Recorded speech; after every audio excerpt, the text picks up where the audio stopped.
All right, so here's some practice problems with finding arc length. Sometimes you're going to be given the radius and sometimes you're going to be given the diameter, okay?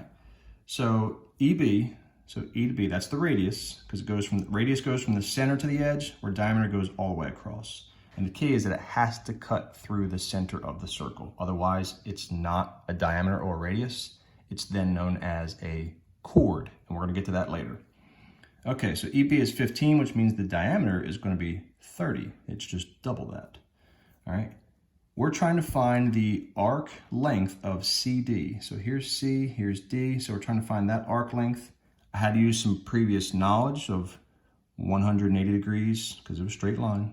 180 minus 68 gives us 112.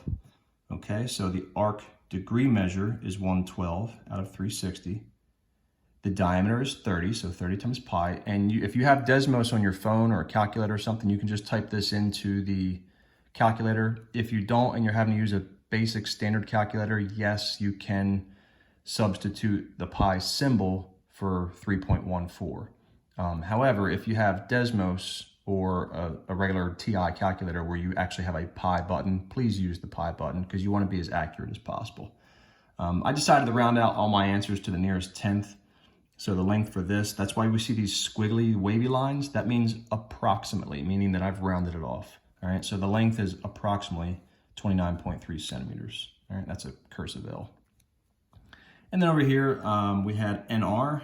Let's see, NR, the radius is 8, so we ended up having to double that for 16. We had to use some previous knowledge from the beginning of the notes to find the arc measure in degrees.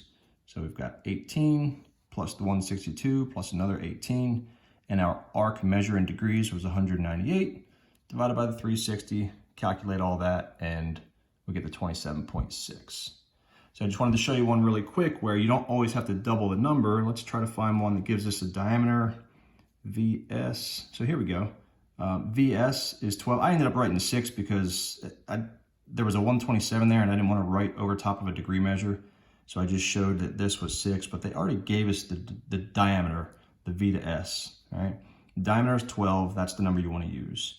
So what I wanted you to understand was that you don't always have to double the number they give you. If they give you the diameter, use that number. If they give you the radius, then of course you want to do times 2 and like you did here in 10 and 11 and work that out.